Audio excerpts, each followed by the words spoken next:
Donc, bonsoir, bienvenue à la séance du 24 août 2022 à la MRC Pierre de Sorel. Avant de commencer, je prends 2 secondes pour saluer notre nouvelle responsable, coordonnatrice aux communications, Amy Denoncourt. Donc, bienvenue à la MRC avec nous autres. C'est important, les communications, c'est par là que ça passe pour bien diffuser nos informations qu'on adopte à la MRC. Donc, avant de commencer, donc ouverture de séance, on a quorum. On serait rendu à la lecture et adoption de l'ordre du jour. Évidemment, on va retirer le point 9.1, 21.1, 22.1 et on va ajouter le 27.1, guide citoyen. J'aurais besoin d'un proposeur. Je peux le proposer. Madame de Denoncourt, Monsieur Gauthier, merci. On s'est rendu à 4.1, adoption du procès verbal de la séance ordinaire du Conseil de la MRC du 6 juillet. Évidemment, il y a une dispense de lecture. J'aurais besoin d'un proposeur. Martin de Jeunesse, appuyé par Vincent Deguise. On est rendu à 4.2, dépôt du compte-rendu de la réunion du comité de sécurité incendie et civil. Donc, c'est un dépôt. C'est un dépôt, oui. On est déjà rendu au point 5, autorisation de paiement. Donc, c'est un montant total de 3 348 388 et 9 sous. Évidemment, là, on a la confirmation de notre directeur général qu'on a les crédits suffisants pour payer ces dépenses-là. On a besoin d'un proposeur. Richard Potvin. Michel Beloquin, Alain Chapdelaine, merci. On est rendu au rapport mensuel des conseillers régionaux. Est-ce que j'ai parmi mes collègues serait Oui, Monsieur le Préfet, c'était le conseil d'administration de la Société de transport collectif aujourd'hui même. Donc, je vais vous faire les plus récentes mises à jour concernant notre service de transport collectif qui, d'ailleurs, va très bien. Alors, on peut dire que ça fonctionne très, très bien. On répond complètement au plan de transport qui a été élaboré en juillet. Ça, c'est en date de juillet. C'est 3692 déplacements qui ont eu lieu juste entre Sorel-Longueuil pour la ligne interrégionale. Au niveau du transport régional, rural, on est à 9975 déplacements depuis le début de ce service-là. Si vous vous souvenez, au départ, c'était 5000 déplacements qui étaient prévus pour l'année. Donc, avec une moitié d'année de fête, on arrive déjà au double de notre objectif. Un heureux problème. C'est un heureux problème, mais c'est signe que dans le milieu rural, c'était effectivement un besoin d'avoir un service de transport collectif. Au niveau du taxibus, Sorel-Tracy, Sainte-Anne-de-Sorel puis Saint-Joseph de Sorel, on sait, avec la pandémie, le transport collectif, ça n'a pas été évident. Pour nous autres, on a récupéré l'ensemble de des transports qu'on faisait et même plus. On est actuellement en croissance de 31% par rapport à 2019. Donc, c'est vraiment super bien. Là, on est actuellement à 56 000 déplacements qui sont faits entre les trois municipalités. Puis au niveau du transport adapté, on est rendu à 20 600 déplacements. On a récupéré 75% de l'achalandage qu'on avait depuis 2019. Là. Donc, le taux de récupération est très, très bon. Les gens répondent à l'appel du transport collectif.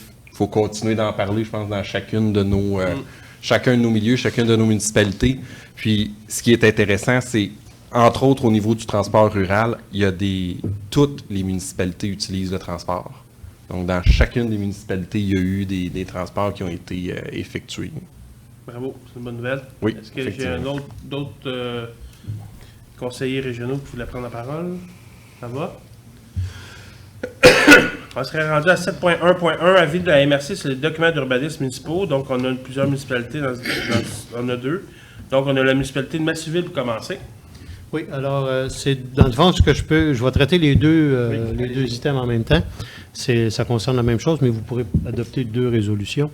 Donc, c'est 2 règlements de conformité au schéma pour concordance suite à l'adoption du règlement 340-21 qui venait modifier le schéma d'aménagement concernant les distances séparatrices lorsqu'il y a des implantations ou des agrandissements de bâtiments agricoles. Alors, compte tenu que c'est dans le schéma d'aménagement, maintenant, il faut que les municipalités adoptent un règlement pour intégrer ces normes-là. Puis vous vous rappelez la pertinence de faire ça comme ça, de rendre les dispositions dans les règlements municipaux, c'est que ça pourrait être accessible maintenant à des dérogations mineures, compte tenu que vous avez un règlement municipal maintenant. Ce n'est pas toutes les municipalités qui l'ont encore, là, vous êtes en process, là, mais toutes les municipalités devront adopter un tel règlement. Puis, sauf Saint-Joseph, évidemment, je ne pense pas que vous ayez de bâtiment agricole. Je penserais pas.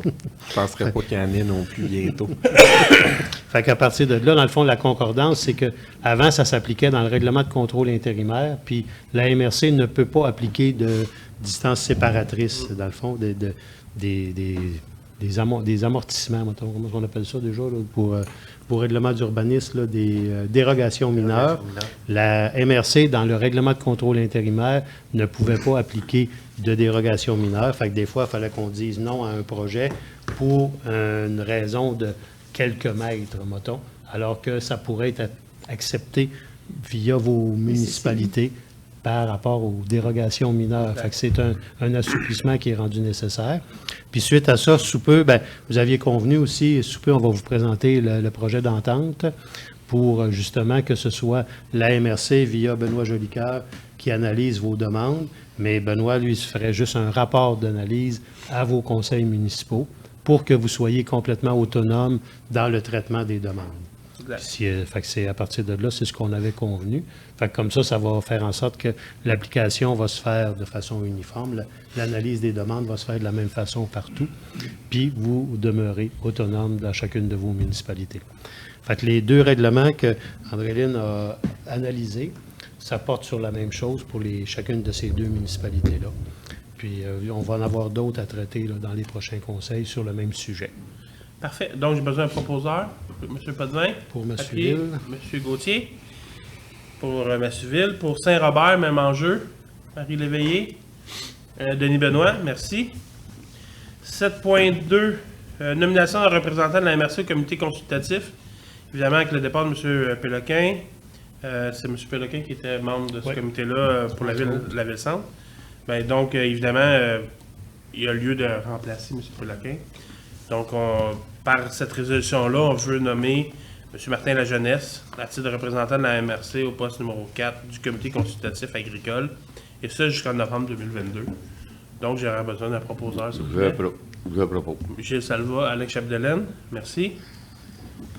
8.1, là, on est en avis de motion. Donc, on a l'avis de motion et présentation d'un projet de règlement relatif à l'établissement des codes-parts concernant des cours d'eau. Donc, celle-là, c'est la C2103, la deuxième décharge Sainte-Catherine-Ouest, Rivière-Bellevue, branche 9 et C2112, décharge des prairies. Donc, j'ai besoin de quelqu'un me donner l'avis de motion.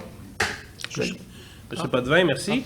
8.1.2, un autre avis de motion pour encore un cours d'eau, la C2102, décharge du Petit Lac et C2109, la troisième rivière du Pot-au-Beurre, branche 10.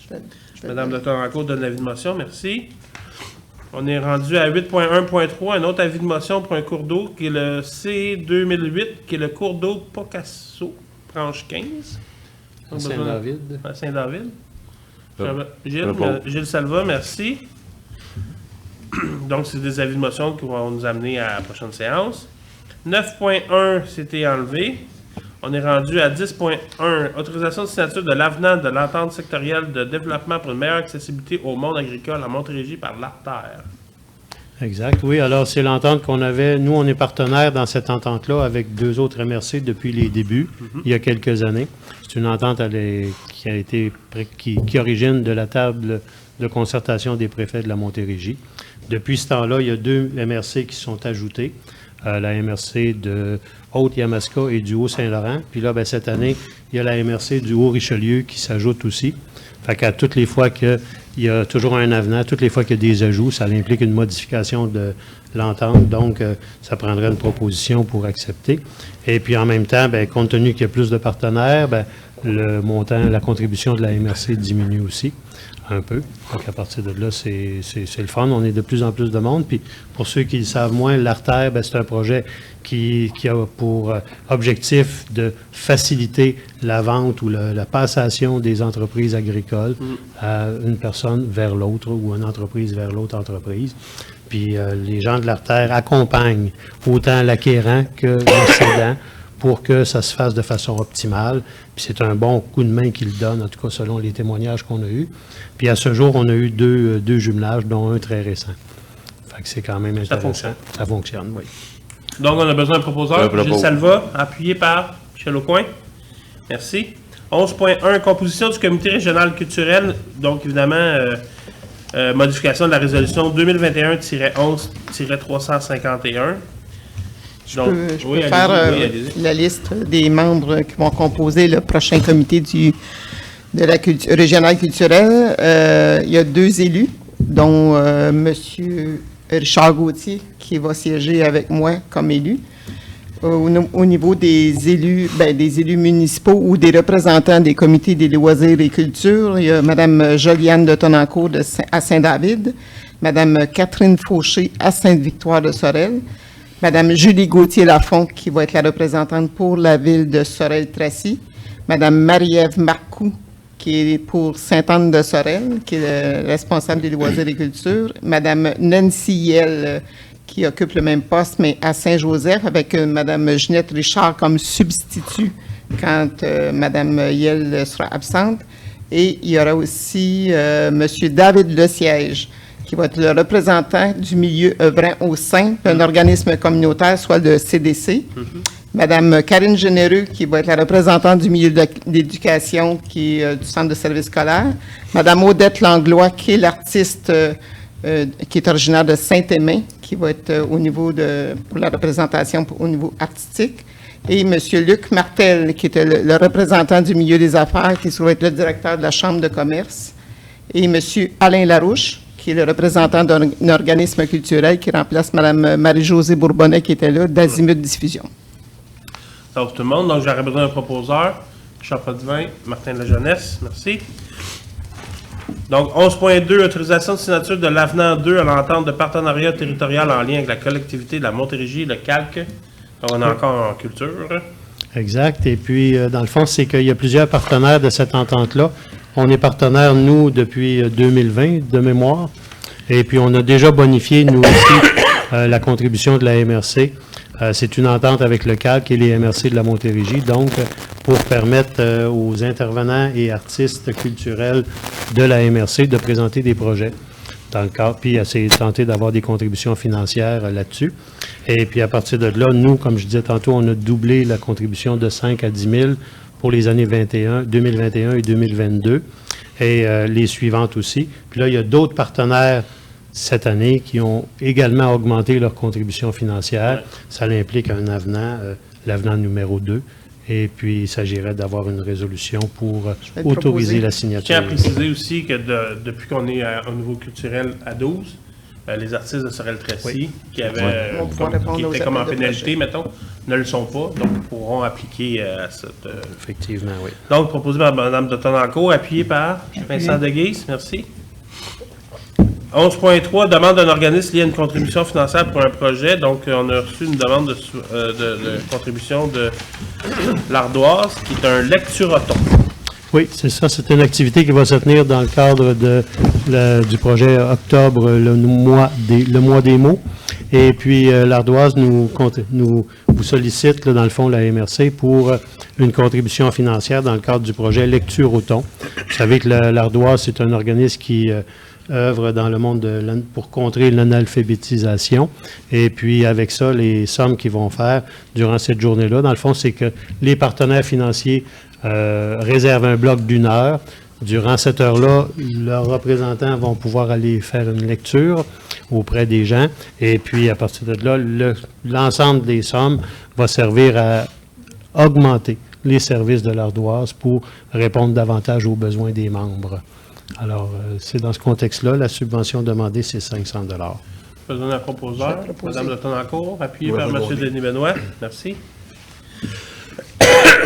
12.1, ratification de la politique d'investissement commune de la MRC de Pierre-de-Sorel, le Fonds local d'investissement, le FLI, et Fonds local de solidarité, le FLS. Oui, alors, compte tenu que c'est ça qu'on a mis sur pied avec la contribution de la FTQ, Fonds de solidarité, et puis de la FQM, le Fonds local de solidarité. À ce moment-là, il faut actualiser notre politique d'investissement qui était auparavant dédiée uniquement au Fonds local d'investissement, le FLI. Alors, les gens du DEPS ont harmonisé ou actualisé la politique d'investissement en tenant compte des exigences du FLS. Donc, il s'agit de la proposer et de l'adopter ce soir pour permettre. Puis cette politique d'investissement-là, dans le fond, elle vient déterminer les paramètres applicables pour que les entreprises puissent présenter des demandes d'aide. Puis, ça précise aussi les différentes formes de prêts qui pourraient être autorisées aux entreprises. Et en même temps, je vous précise juste que le FLS, avec l'implication de la MRC, 50 000 $, la Fédération, la FTQ met quand même 750 000 et la FQM rajoute 100 000 pour un fonds total de 900 000 $. Fait que ça va quand même donner un gros coup de main aussi à DEPS pour aider les entreprises de la région. À se développer. Besoin d'un proposeur? Oui. Gilles Salva et Richard Potvin, merci. 12.2, ratification de l'autorisation de payeurs liés aux échanges monétaires entre les fonds locaux de solidarité FTQ et la MRC dans le cadre de la gestion du Fonds local de solidarité FLS. Oui, alors encore là, c'est une formalité là, en lien avec la création du FLS. C'est que la MRC va échanger des sommes avec la FTQ. Alors, il y a comme un protocole d'entente qui a été fait. Puis les gens de DEPS ont analysé le protocole aussi. Et c'est conforme à tout ce qui s'est fait ailleurs aussi. Alors, dans ce contexte-là, on est très à l'aise de vous suggérer l'adoption de ce document. Besoin d'un proposeur. Denis Benoît, appuyé par Vincent Deguise, merci. 13.1, beau projet, approbation du projet de Saint-Robert en lien avec le vélo-parc asphalté de style pump track. Oui, alors, je ne sais pas, M. Salva, voulez-vous en parler un peu ou...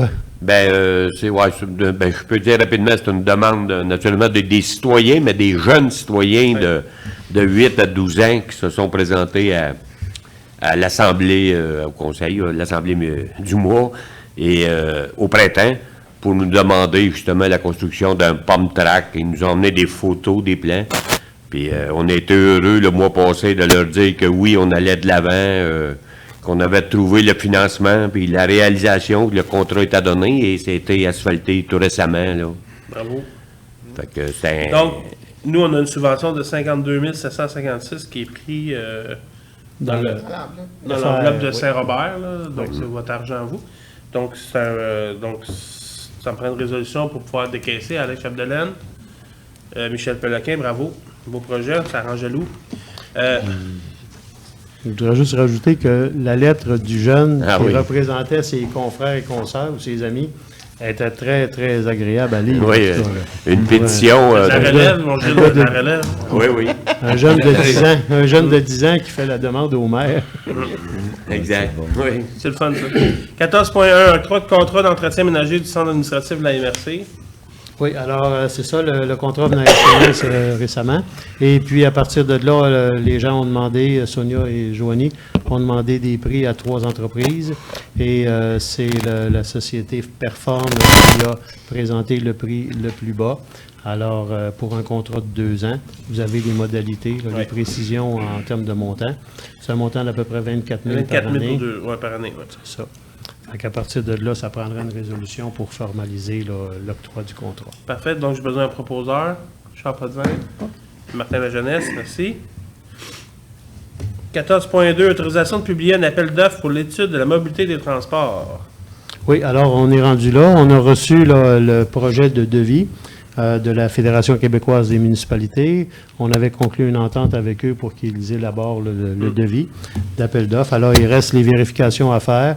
Puis, dans le fond, ce qu'on aimerait, c'est avoir l'autorisation du Conseil pour être capable de lancer l'appel d'offres dès qu'on aura fini et qu'on se sera entendu sur le contenu final avec la Fédération québécoise des municipalités. C'est une bonne nouvelle. Donc, un proposeur, Vincent Deguise, Charles Gauthier, merci. 15.1, demande de la municipalité de Saint-Victor concernant le dossier C-2004. Oui, alors la municipalité, il y a des travaux qui ont été faits dans un cours d'eau. Dans deux cours d'eau, dans 2 cours d'eau, pardon. Et puis, il y en a un qui traverse la piste d'atterrissage de l'aéroport, qui se jette dans un de ces 2 cours d'eau-là. Et puis, pour l'instant, compte tenu que le ponceau de l'aéroport est trop élevé, le drainage des terres en amont de l'aéroport ne bénéficie pas des travaux qui ont été faits dans le cours d'eau qui longe l'aéroport. Alors, à partir de là, la municipalité de Sainte-Victoire a demandé à la MRC de dire, regarde, là, on pourrait-tu s'entendre sur un montant pour pas que, parce que la municipalité doit répartir aux citoyens, mais c'est embêtant de facturer des citoyens qui n'ont pas encore le bénéfice. Donc, ce que vous avez convenu, c'est qu'on pourrait créditer le montant associé. C'est un montant d'à peu près 35 000 de mémoire sur la facture de 60 000 pour faire en sorte que quand la Ville va avoir complété le remplacement du ponceau, bien à partir de là, la MRC pourra facturer la municipalité qui, elle, à son tour, facturera les contribuables, puisque là, ils vont être bénéficiaires des travaux. Oui, c'est clair pour tout le monde. Proposeur, Alain Chapdelaine, appuyé par Denis Benoît, merci. 16.1, modification de la composition du comité de gestion en matière résiduelle et du délai de consultation publique relative au projet de PGMR révisé. Donc, il y a deux points importants dans cette résolution-là. C'est les membres du comité en tant que tel et aussi comme quoi qu'on statue qu'on va faire une assemblée de consultation publique avant le 15 octobre 2022. Fait que, pour ce qui est des membres, il y a Sylvain Dupuis, préfet, Michel Aucoin, conseiller régional de Sainte-Victoire-de-Sorel, M. Gilles Salva de Saint-Robert, en remplacement de Denis Marion, qui était sur le comité à l'époque. Oui. Il va y avoir Denis Benoît de Saint-Aimé. Puis, en remplacement de M. Serge Peloquin, c'est Martin Lajeunesse qui va prendre la place au niveau de le comité en gestion des matières résiduelles. Donc, pour ce faire, j'ai besoin d'une résolution. Peut-être ajouter les noms des autres personnes. Ah oui, excusez, oui, merci de me reprendre. J'ai Mario Fortin du Recyclo-Centre, j'ai Mme Jennifer Pinot du CTTEI, et évidemment, notre nouveau coordonnateur à la gestion des matières résiduelles, Omer Bambara. M. Sylvain Dupuis et M. Michel Aucoin. Moi, c'est ça, je te donne. Donc, j'ai besoin d'un proposeur, s'il vous plaît. M. Gauthier, M. Chapdelaine, merci. Puis évidemment, les deux citoyens, si vous me permettez, M. le préfet, ça va être pour la consultation, le volet consultation publique. Là, exact. Sur la révision du plan de gestion des matières résiduelles. Parfait, ça va pour tout le monde. On est rendu à 17.1, dépôt du plan d'action en immigration approuvé par le MIFI. Donc, on a reçu, c'est un dépôt. 17.2, ratification de la convention d'aide financière conclue avec le MIFI en vue de la mise en œuvre du plan d'action en immigration. Donc, évidemment, suite au dépôt, on a eu... je vais te laisser aller, Denis, je cherchais le chiffre, mais je ne vois pas de chiffre. On a eu un accord, là, dans le fond, le MIFI a accepté le plan d'action. Et là, on a une entente de 3 ans avec le MIFI d'un montant total de 277 000 là, à peu près, pour faire la mise en œuvre du plan d'action qui a été approuvé récemment. Parfait. Donc, j'ai besoin d'un proposeur. Sur 3 ans. Je vais le proposer. Madame de Tonancourt, appuyée par M. Potvin. 17.3, demande au gouvernement pour assurer les services de proximité aux nouveaux arrivants, dont la possibilité d'échanger localement le permis de conduire étranger pour éviter des déplacements. Donc, on voit que la problématique, c'est quand on reçoit des nouveaux arrivants issus de l'immigration, s'ils veulent valider leur permis de conduire, ils doivent se déplacer à plusieurs reprises, soit à Longueuil, là je vois, soit à Longueuil, Saint-Hyacinthe, Drummond, Trois-Rivières ou Joliette. Puis je pense qu'on est en droit à Sorel-Tracy, dans la région de Sorel-Tracy, on en a un, SAAQ, il faut faire attention. On est en droit de demander le même privilège, là, je pense, que pour les gens issus de l'immigration. Donc, c'est la raison même de la résolution, Denis, je ne sais pas si ça ressemble à ça. Hein? C'est en lien avec la déclaration de territoire d'accueil que vous avez adoptée récemment.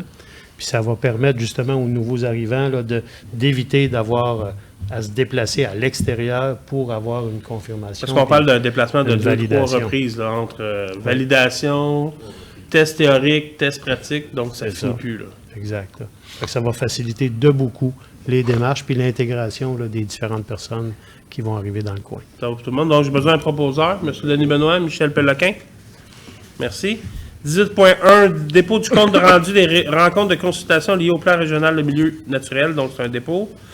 Oui, puis je pourrais me permettre, Monsieur le Préfet, c'est que Audrey me rappelait qu'il y a présentement là, un sondage en ligne aussi sur le plan régional des milieux naturels qui est ouvert à toute la population. Donc, on vous invite à aller vous exprimer sur le sondage comme tel. Ça va pour tout le monde. 19.1, nomination du représentant de la MRC au comité consultatif régional lié à la loi sur les services de garde éducatifs à l'enfance.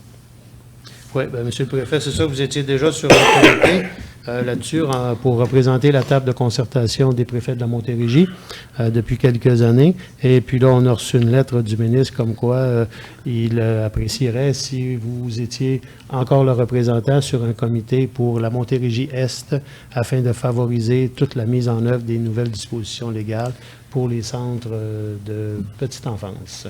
Parfait, j'ai besoin d'un proposeur. Gilles Salva. Charles Gauthier, merci.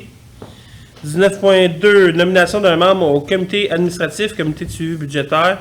Évidemment, toujours en lien, là, on ne réinvente pas la roue, là, mais avec le départ de M. Serge Péloquin, il était lui-même avec quelques collègues sur le comité budgétaire. Donc, on a Mme Dautonencourt, Michel Péloquin, Alain Chapdelaine et moi-même.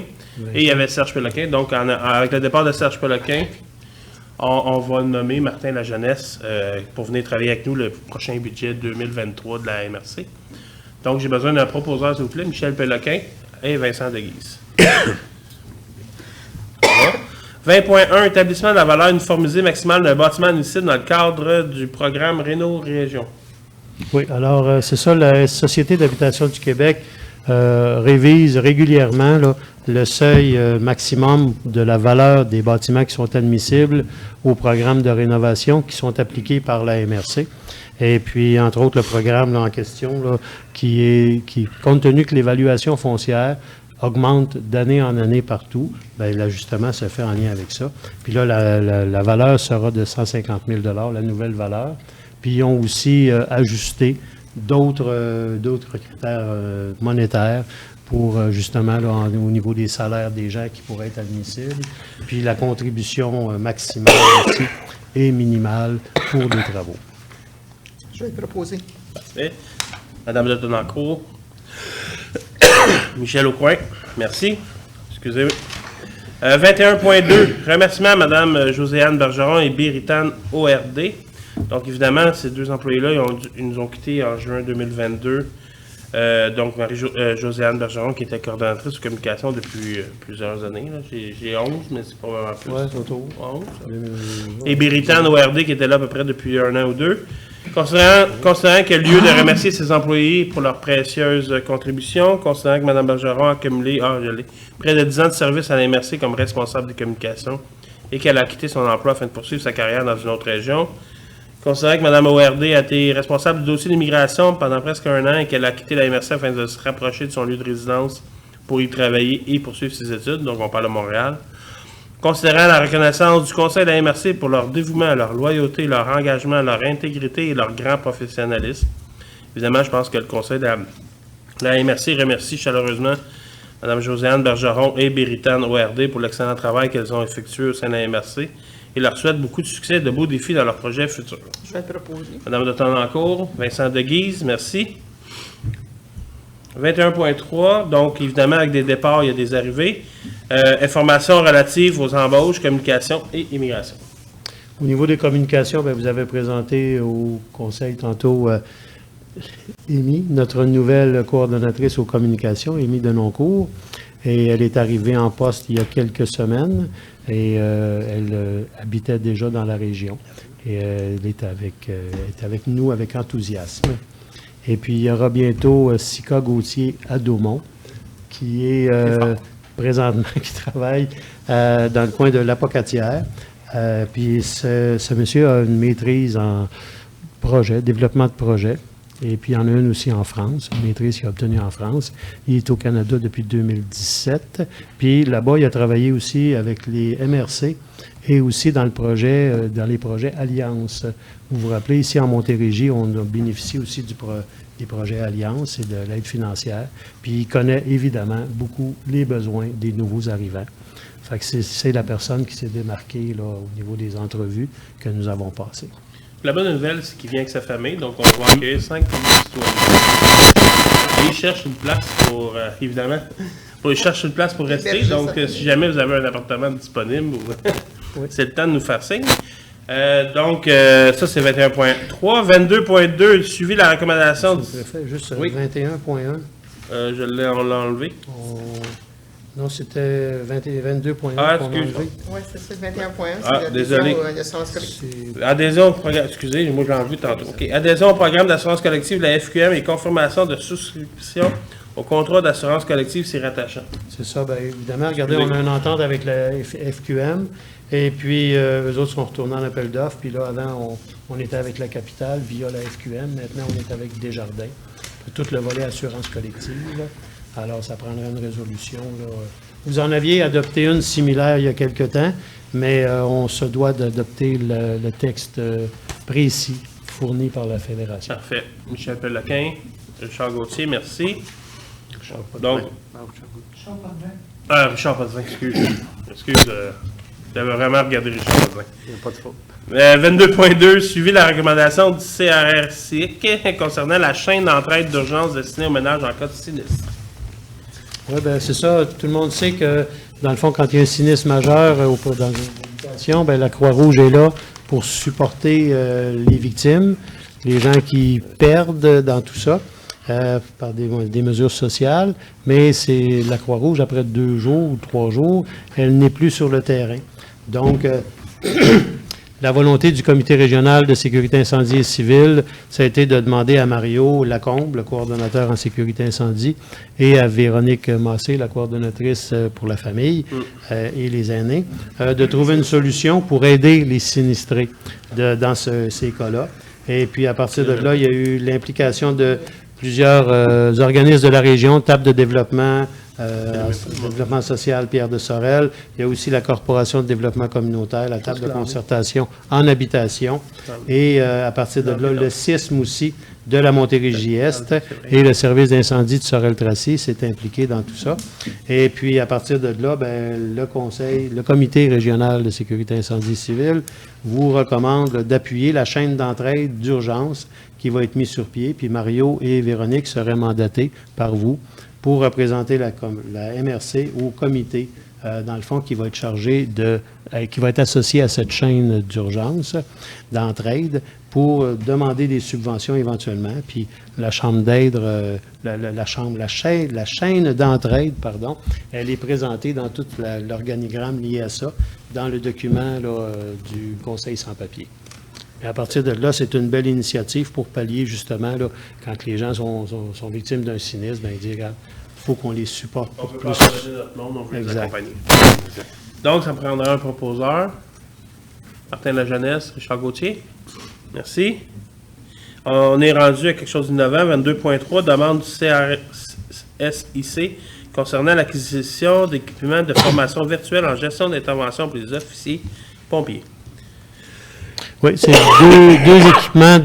deux équipements que le comité vous recommande d'acheter pour faciliter, dans le fond, les formations des pompiers.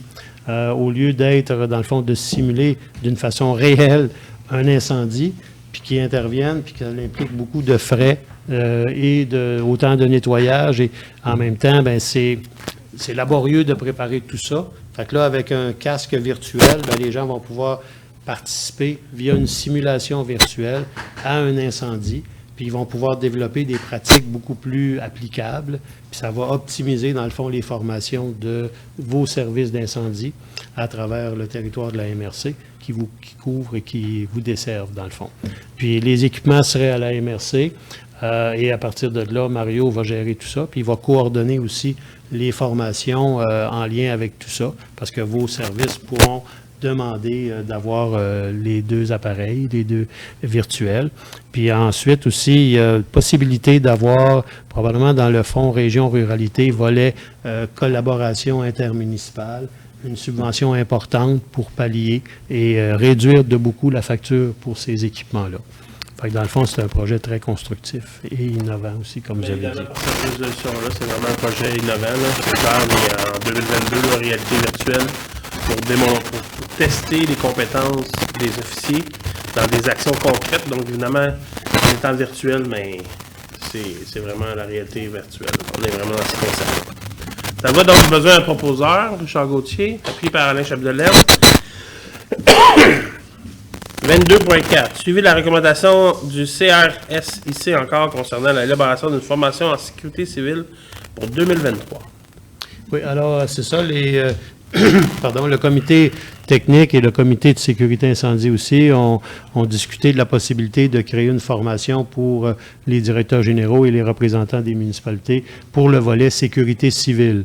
Jusqu'à maintenant, dans les MRC, on s'était surtout préoccupé du volet sécurité incendie, parce que c'était le premier mandat qu'on avait reçu, mais au fil des ans, on a reçu celui de la sécurité civile aussi. Puis là, Mario nous faisait part, regarde, on est rendu là maintenant. Puis vous le savez, la sécurité civile, c'est des sinistres qui arrivent rapidement. Puis il faut que toute la formation, ça va être d'upgrader tout le temps les services, les différents services, puis s'assurer que vos plans de mise en œuvre en sécurité incendie et en sécurité civile soient vraiment mis à jour continuellement. Et je ne veux pas dire qu'ils ne le sont pas, mais il y aura des mesures prises, des mesures suggérées pour assurer que ce soit toujours up-to-date, dans le fond. Fait que c'est très pertinent, ça aussi, encore. D'ailleurs, on a déjà investi beaucoup là-dedans dans nos municipalités. Donc, j'ai besoin d'un proposeur. Marie Laveillé, appuyé par Denis Benoît, merci. On est rendu à 23.1, autorisation de signature de la convention d'aide financière dans le cadre du volet 1 du programme de subvention au transport adapté du MTQ pour l'année 2021. Oui, alors c'est une entente qu'on a signée, puis comme vous dites, Monsieur le Préfet, c'est pour 2021, du 1er janvier 2021 au 31 décembre 2021. C'est donc dire que les organismes en développement du transport sur nos territoires, ben ils n'ont pas eu de subvention avant ou bientôt dans les prochains mois. Alors, c'est quand même difficile pour eux. Puis, dans ce contexte-ci, ben c'est ça. On va signer l'entente le plus rapidement possible pour permettre justement à la Société de transport collectif de recevoir ces sommes-là rapidement. Ça, c'est quelque chose qu'il va falloir revendiquer aussi à un moment donné. Là. On a déjà passé des résolutions. La STC nous avait sensibilisés aux problèmes qu'ils vivaient. Vous aviez adopté une résolution, puis bon, éventuellement, on va peut-être avoir des changements. Donc, j'ai besoin d'un proposeur. Richard Potvin, appuyé par Gilles Salva, merci. On est rendu 23.2, conciliation des codes-parts Taxibus 2021, toujours en ligne. Oui, alors il y a des ajustements à faire pour les codes-parts, comme vous avez dit. Dans le fond, compte tenu qu'en 2021, les codes-parts avaient été déterminés suivant des prévisions. Donc, il avait été déterminé en 2020, suivant des précisions. Et là, maintenant, la STC nous a sensibilisé, la Société de transport collectif, au fait que les prévisions par rapport au réel, comme ça arrive souvent, mais là, il y a une demande qui a été faite à la MRC pour modifier pour ajuster, dans le fond, les codes-parts auprès de 3 municipalités concernées. C'est parce que ça touche juste le taxibus de l'année 2021. Donc, c'est Saint-Joseph-de-Sorel, Sorel-Tracy et Sainte-Anne-de-Sorel. Fait qu'il y a un ajustement qui va être fait. Il y a 2 municipalités qui vont devoir payer, puis la somme va être renversée à la municipalité concernée, soit Sainte-Anne-de-Sorel, Saint-Joseph et Sorel-Tracy vont nous rembourser des frais. Et à partir de là, au lieu de le faire durant l'année, là, vous allez dire c'est des technicalités, mais compte tenu que les codes-parts, c'est lié à un règlement de code-part, donc il faut modifier le règlement que vous aviez déjà adopté. Ça prendrait un avis de motion, ça prendrait une nouvelle version du règlement. Alors, ce qu'on a suggéré, ce qu'on a convenu avec les gens concernés, c'est de repousser. Quand on va faire l'adoption du règlement de code-part 2023, on va apporter ces ajustements-là, qui sont de l'ordre au total de 7 500 $ à peu près. Fait qu'à partir de là, ça va se faire one shot, puis on va réajuster rétroactivement, dans le fond. Parfait, ça va pour tout le monde. Donc, j'ai besoin d'un proposeur. Alain Chapdelaine, appuyé par Michel Belequin. Merci. On serait rendu au 24, analyse des demandes d'appui. Donc, on en a une. La Régie intermunicipale d'incendie. Mont-Saint-Grégoire et Sainte-Brigitte d'Iberville. Véhicules électriques et véhicules hybrides. Uniformisation des normes concernant l'emplacement et l'identification des interrupteurs de courant. Oui. Alors, durant les interventions des pompiers, souvent, quand ils ont besoin des pinces d'incarcération, ils se doivent de couper absolument l'électricité quand c'est un véhicule électrique. Mais ce qu'on nous signale, ce que la Régie intermunicipale signale dans sa résolution, c'est que, dépendant du modèle de véhicule électrique, la fuse, excusez l'expression, mais la fuse, la switch qu'il faut enlever, qu'il faut mettre à off, elle n'est jamais à la même endroit. Puis quand tu es dans un mode d'intervention, puis que les gens ont besoin de support et de secours rapidement, bien, il faut absolument que ça soit rapide. Puis là, bien, ce qu'ils demandent, c'est qu'ils demandent à l'Association canadienne de uniformiser les emplacements où ces switches-là vont être, parce qu'on parle quand même, selon les informations que j'ai eues, de 400 volts. Ouais. C'est beaucoup, comparativement à 12 volts sur une auto régulière. Alors, à partir de là, c'est d'autant plus important. Puis, il faudrait que ce soit uniformisé pour que les pompiers ou les premiers répondants, quand ils arrivent, bien, ils soient aptes à réagir rapidement, encore plus rapidement, pour dire, bon, ben OK, c'est là, fait qu'ils vont pouvoir couper le courant plus rapide. Ça va? Alors, donc, j'ai besoin d'un... On est d'accord avec ça? Besoin d'un proposeur. Monsieur Potvin, Monsieur Gauthier. On est rendu au point 25, examen de la correspondance. Je vous laisse quelques secondes de le regarder, mais ça va pour tout le monde. On serait rendu à 26, examen des invitations. Ça aussi, il y en a beaucoup de passé. On serait rendu après ça, si vous n'avez pas de questions là-dessus, on serait rendu au point 27, guide du citoyen. Oui. C'est une proposition que nous avons reçue récemment. Partenaire de la Société de la Sûreté du Québec, avec un mandataire qui propose la confection d'un guide du citoyen à l'intérieur duquel l'AMRC présente c'est quoi ses valeurs, c'est quoi ses obligations, c'est quoi son rôle, qu'est-ce qu'elle apporte de bien.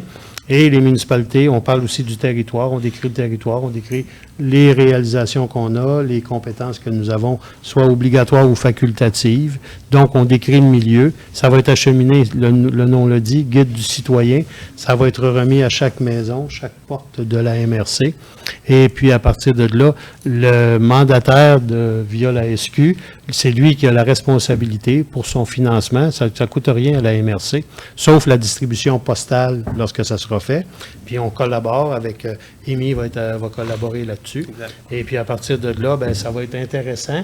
Puis, donc, celui qui va mais confectionner le guide, il va avoir comme revenu, c'est que lui va trouver des commanditaires pour produire ce guide-là. Des entreprises de la région. Des entreprises de la région, c'est ça. Ce n'est pas des commanditaires de l'extérieur. Ça va être très intéressant, ça aussi, puis ça va donner une belle visibilité à la MRC et aux municipalités. On va se faire connaître encore plus. Tu sais, on a 40 ans, puis il y a encore beaucoup de gens qui ne savent pas le rôle et les responsabilités des MRC. Fait que ça va être intéressant de le faire connaître davantage. Ça va pour tout le monde. On le fait sous forme de résolution? Oui, ça serait bien. Donc, j'ai besoin d'un proposeur, M. Gauthier, M. Chapdelaine, merci. On serait rendu à point 28, période de questions. Si vous avez des questions, monsieur ou madame. Oui. Moi, j'ai écouté la séance du conseil, ça reste l'autre jour. Je me dis qu'on a une pause. Oui. Vous avez parlé beaucoup des ponts et de la route du boulevard Fizette. Oui. Je veux savoir si la MRC travaille beaucoup avec ça. Là. Si la MRC travaille beaucoup avec ça? Le boulevard Fizette, ça fait partie de... le boulevard Fizette, à ma connaissance, c'est la MTQ. Oui, mais le transport. Mais ça, on a déjà vu aujourd'hui. Les travaux vont commencer dès ce lundi-ci. Ça va commencer au moins? Oui. C'est annoncé officiellement après quelques reports. Donc, officiellement, lundi, les travaux vont commencer à partir de 5-20. Je suis fou. Oui, c'est ça, tout à fait. Et puis, il se rend jusqu'à la deuxième. Rivière-Potterberg. Chez nous. Alors, les travaux à ce niveau-là commencent lundi. Est-ce que la MRC peut intervenir au niveau des... Mais là, on travaille sur le ponceau qui n'est pas... Oui, il n'est pas fait. Ouais, c'est pas parfait, là. Fait que, mais ça, ils vont-tu paver par-dessus le ponceau, hein? Oui. C'est ça. Fait que, tu sais, ils vont paver pour pouvoir le... En tout cas. La MTQ, c'est pas facile à ce niveau-là, mais on a l'enjeu du ponceau, ce qu'on a quand même revendiqué. Il faudrait qu'il l'enlève et qu'il le refasse comme il faut. Un nœud, mais c'est pas... Un nœud, pas... Ben là, il a l'air à vouloir patenter ça, là, à mettre un tuyau dans un tuyau et... Ils vont le doubler. Honnêtement, d'ailleurs, dans les autres assemblées, on a demandé une rencontre avec M. Bedandel. Entre autres, ce sujet-là, mais il y en a plein. Là, il y a le pont, il y en a plein, il y en a à Saint-Ours, il y en a partout. Le MTQ, ça marche pas partout. Parce qu'on a même parlé d'un conseiller qui a dit que... Il dit qu'on devrait leur faire venir à Sorel, parce que Beauharnois à Sorel, c'est où les camions qui viennent, ça n'a pas aucun bon sens, là. Non. On a près de 40 000 personnes, 50 000 en tout avec la MRC. Puis on part de Beauharnois, ça attend qu'il est beau jusqu'ici, là, jusqu'à Saint-Roch. Mettons que Mettons, il y a quelque chose à faire, là, parce que... Mais la bonne nouvelle, c'est qu'ils vont faire visite, là. Ça prend pas de tard, là. Puis demain, à 11h, j'ai une rencontre avec Gémon? avec M. Aymon va être présent également, mais avec les gens du MTQ, auxquels je vais discuter des 8-9 sujets là, en 1 heure. J'ai 1 heure seulement. Fait que, donc, les principaux sujets, dont le foin sur l'autoroute 30, les 2 ponts.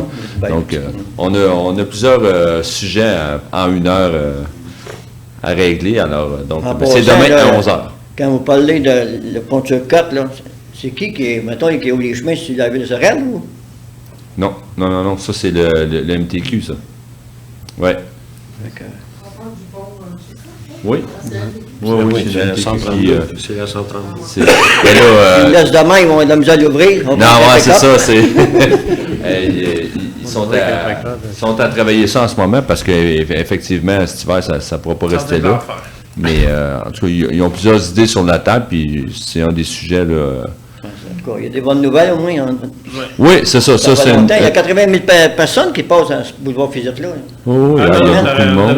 Il y a 15 000 personnes par jour. Là. Et maintenant, il faut faire de quoi? Là? Il y a les travaux sur l'autoroute 30 qui sont supposés de commencer incessamment à partir de Saint-Roch jusqu'à Sorel-Tracy.